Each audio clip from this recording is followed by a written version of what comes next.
Tema homili saya pagi ini di hari Minggu Sabda Allah, yakni tentang doa dan Sabda Allah. Para saudara-saudari yang dikasihi Tuhan, ada kata-kata inspiratif datang dari Santo Agustinus, seorang uskup dari Hippo, Afrika Utara. Pada suatu ketika kepada umat di keuskupannya, Santo Agustinus berkata begini, doamu adalah kata-kata yang engkau ucapkan kepada Allah. Bila engkau membaca kitab suci yang memuat sabda Allah, Allah berbicara kepadamu.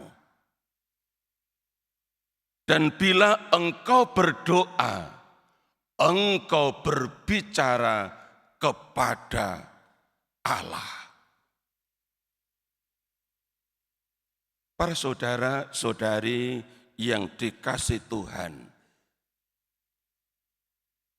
sabda Allah yang dibaca, yang kemudian diusahakan untuk dimengerti, bisa membentuk sikap doa. Sabda Allah yang dibaca dan dimengerti juga bisa membangkitkan kata-kata doa yang tertuju kepada Allah. Dengan kata lain, sabda Allah bisa menginspirasi orang untuk berdoa kepada Allah. Kita lihat dari bacaan pertama tadi, dari kitab Nehemia bab 8 ayat 3 sampai 5a. Dilanjutkan ayat 6 dan 7 dan 9 sampai dengan 11. Dikisahkan tentang seorang imam bernama Ezra. Seorang yang tahu betul kitab suci, sehingga ia juga bisa membacakan kitab suci itu dari pagi sampai siang. Dan orang-orang yang mendengarkannya tidak bosan mendengarkan. Bahkan mereka mengerti atas bagian-bagian yang dibacakan dan dijelaskan seperlunya.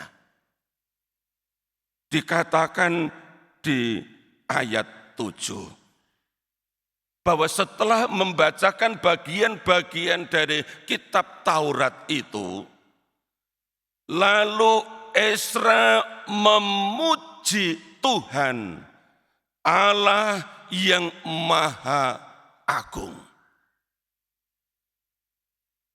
Jadi sabda itu menginspirasi Imam Ezra untuk memuji Allah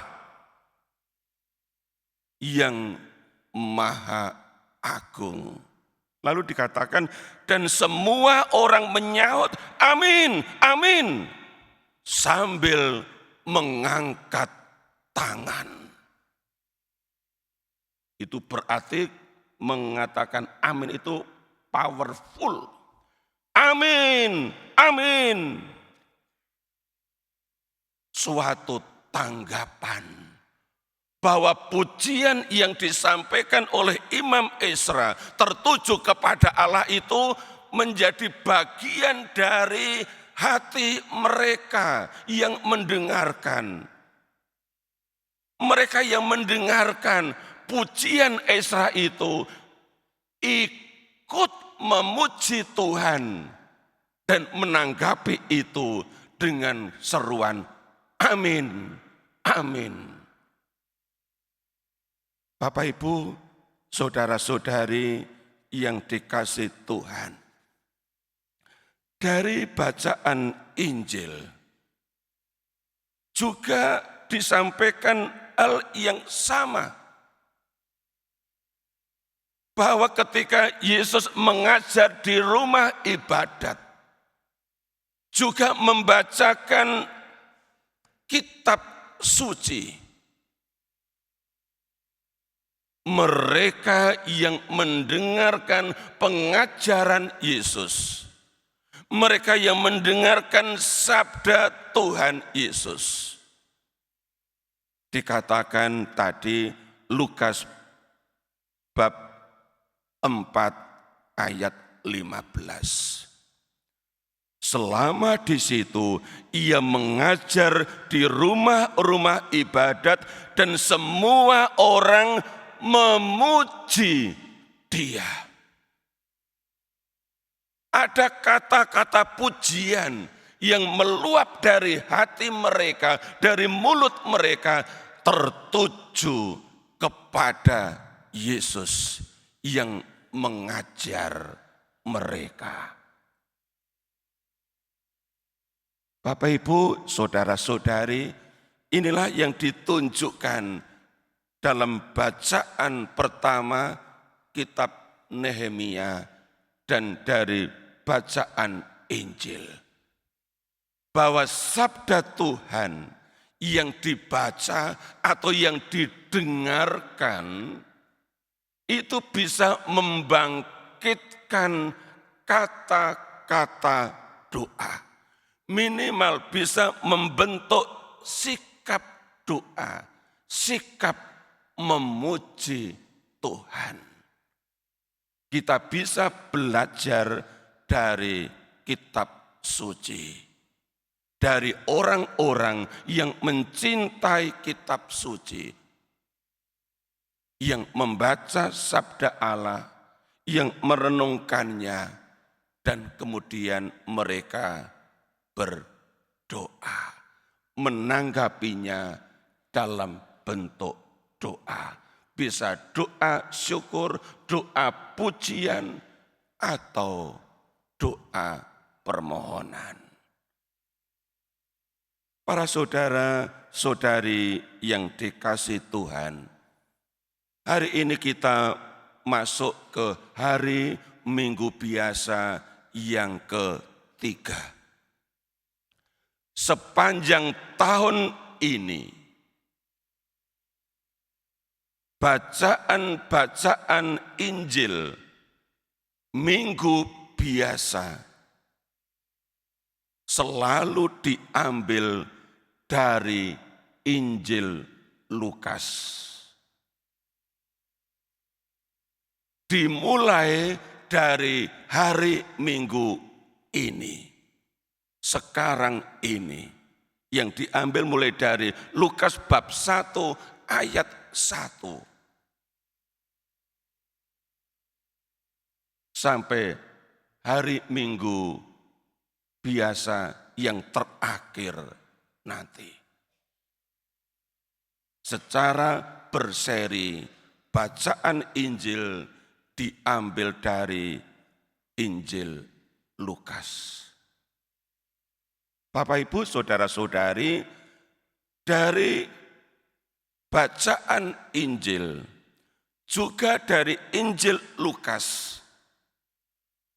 lahir sebuah doa yang juga disebut doa tradisional, yang disebut doa Angelus, doa malaikat Tuhan. Paus Benediktus ke-16 menyebutnya doa Maria. Dalam anjuran apostolik Verbum Domini, artinya sabda Tuhan, yang ditulis oleh Paus Benediktus ke-16 tahun 2010 yang lalu. Di artikel nomor 88, Paus Benediktus ke-16 menulis demikian. Tepatlah bahwa umat Allah, keluarga-keluarga, komunitas-komunitas religius setia dengan doa Angelus. Dan secara tradisional mendoakannya setiap hari. Pada pagi hari, siang hari, dan petang hari. Doa ini sederhana, tetapi mendalam. Karena memungkinkan kita merenungkan setiap hari misteri penjelmaan sabda. Sabda menjadi manusia. Doa Angelus atau doa malaikat Tuhan disebut oleh Paus Benediktus ke-16 sebagai doa tradisional. Doa sederhana tetapi doanya mendalam. Karena apa? Kata-katanya terinspirasi dari Injil. Termasuk dari Injil Lukas. Sebuah doa yang biblis, yang alkitabiah. Maka Paus Benediktus katakan, tepatlah bila umat Allah setia mendoakan doa Angelus. Tadi pagi sebelum kita mulai misa dan setiap minggu pagi selalu diawali dengan doa Angelus. Hal yang baik. Baik juga kalau Bapak Ibu, saudara-saudari membiasakan diri mendoakan doa Angelus ini. Doa yang sederhana tetapi mendalam. Doa yang biblis, yang kata-katanya diambil dari kitab suci. Bapak Ibu saudara-saudari bisa mendoakannya secara pribadi. Entah di rumah, entah di kantor, entah di tempat kerja, dimanapun. Jika memungkinkan berdoa di pagi hari, tengah hari, petang hari, bagus. Tidak harus tepat. Misalnya jam 6 ya harus jam 6. Kalau lebih dari, sudah lebih, enggak usah lah. Tidak harus begitu. Tengah hari jam 12, mau kurang sedikit ya enggak apa-apa. Mau lebih juga tidak apa-apa. Petang hari jam 6, kalau bisa tepat juga bagus. Kalau sebelumnya ya enggak apa-apa. Mau lebih dari itu ya enggak apa-apa. Yang penting kita memiliki habitus, kebiasaan untuk mendoakan doa Angelus, doa yang dibuat berdasarkan sabda Allah.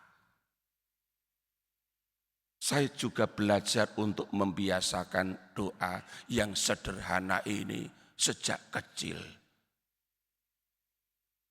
Kalau saya dulu waktu masih di rumah, ya, kalau saya sedang mencari rumput untuk kambing, jam 12 itu saya masih di ladang, lalu ada bunyi lonceng, karena di lingkungan saya tinggal itu punya lonceng sebesar lonceng gereja kita. Begitu lonceng itu dibunyikan, saya berhenti merumput. Lalu saya membuat tanda salib, mendoakan Angelus sendiri.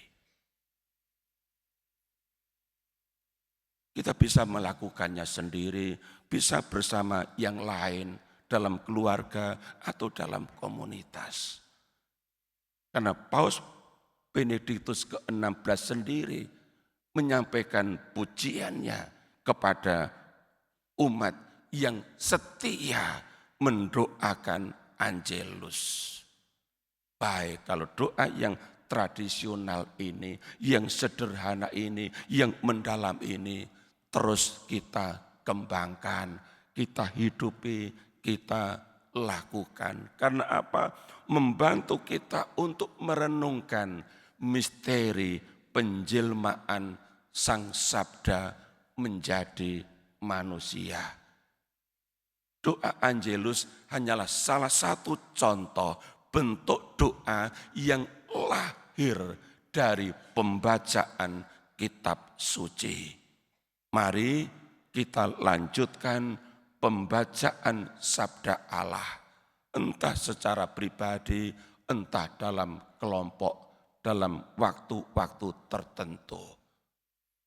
Supaya lewat pembacaan kitab suci, lewat permenungan, kemudian kita dibawa kepada doa. Doa menjadi buah dari pembacaan dan permenungan akan sabda Allah. Tuhan memberkati.